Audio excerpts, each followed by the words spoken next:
ngi sant yàlla ñu may ñu teew fii di jaajëfal ñi nga xam ne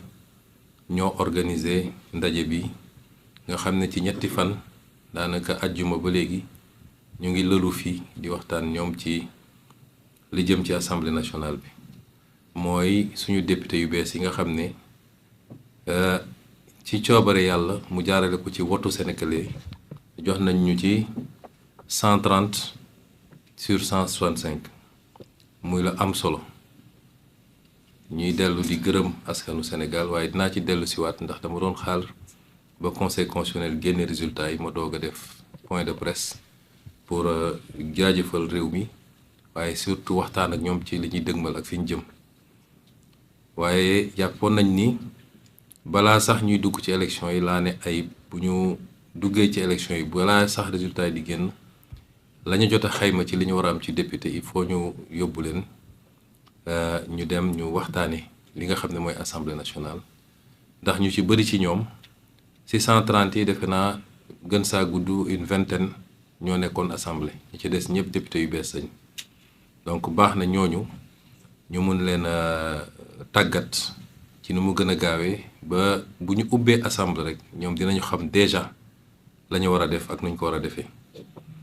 kon ñuy féliciter Ayib ci ak équipe yi mu liggéeyal yépp ci parti bi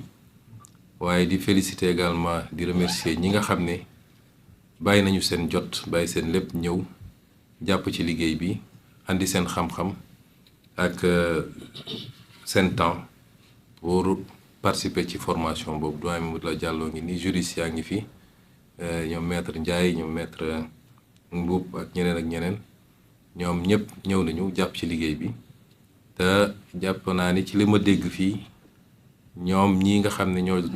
ñoo bénéficier ci formation bi am nañ ci satisfaction bu baax kon lii buñ ko defee nag li muy firndeel rek mooy wax Sénégalais ni assemblée nationale moom bu soobee yàlla bis ni ki tey dinañu xam lan mooy njëriñu assemblée nationale ci réew mi mooy conception bi ñu ci amoon ni assemblée nationale amul solo amul njëriñ dañ fa yóbbu ay nit di leen fay xaalis di leen jox carburant te kenn xamul lan mooy seen utilité ci réew mi loolu moom bis ni ki tey jeex na te parti bi dina fexe ba muy assemblée nationale muy beneen institution li nga xam ni moo taxoon ñun ñu sonn ak di xeex li taxoon ba Sénégal yu bari soobu ci xeex bi ba ñenn ñi seen bakkan rot na ci ñenn ñi seen liggéey yàqu na ci ñenn ñi dugg nañ ci kaso saa su ne rek ci li ñuy def suba ba ngoon jot ci li ñu yàlla dénk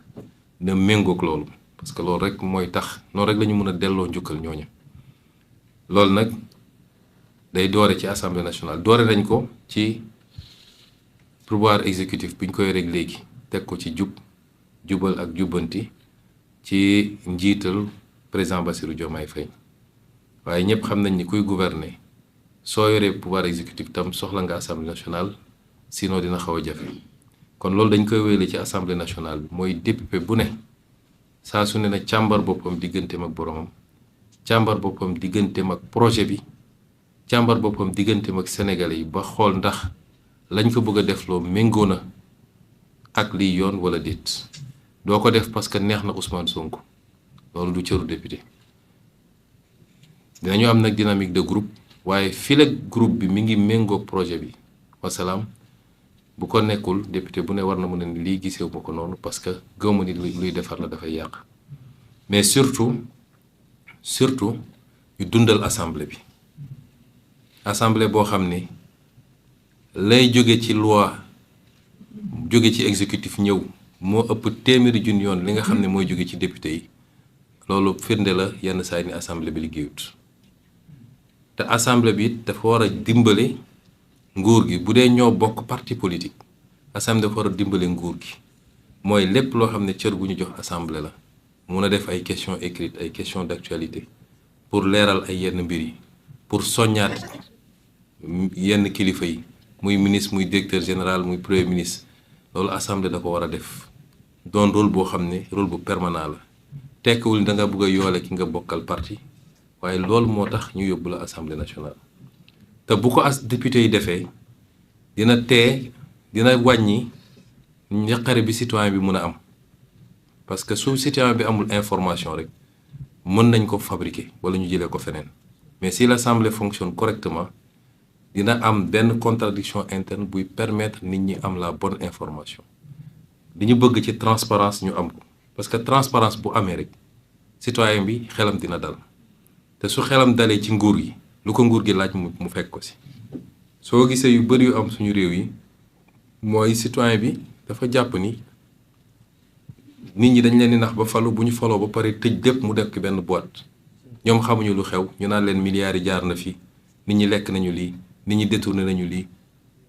jaay nañu pétrole bi jaay nañu gaz bi mais tey assemblée nationale bu meloon ni mu war a mel coow bi ñu am ci pétrole ak gaz du fi am normalement te loolu yëpp ci seen rôle la kon bu ñu jàpp ni assemblée bi bokk na même coloration politique ak exécutif rek day ñëw nekk assemblée boo xam ne tàccu la fi nekkee ak nelaw ak yeewu sénégalais yi wóolu nañ leen ba yóbbu leen assemblée nekkal leen fi sénégalais yi balaa ngeen fi nekkal ma Samba ak ma Demba bu dee nag ñun ñëpp fexe nañu ka nekk exécutif ka nekk législatif ak ka nekk feneen bu ñu fexee ba ñoom ñëpp ñu nekkal fi sénégalais yi defe naa ànd bi day yomb rek et dinañu am résultat yi ñu bëgg kon ñu ngi leen di féliciter yéen ñëpp ci seen élection. C'est tous ceux qui ont contribué à l'organisation de ce séminaire. M. Aïb Dafé, le secrétaire général du parti, également élu, et toute l'équipe qui a travaillé avec lui. Je remercie également tous les participants, les formateurs, le doyen Mamadou Lamine Diallo, tous ceux qui ont animé des modules et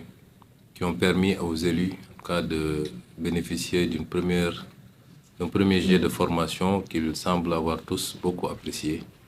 sur toutes les thématiques relatives à l'Assemblée nationale, l'installation du bureau et des autres organes de l'Assemblée nationale, le vote de la loi de finances, le contrôle de l'action du gouvernement, la haute cour de justice. Toutes les questions ont été traversées. Et ce n'est qu'une première formation qui sera suivie, Inch'Allah, régulièrement d'autres séances de formation.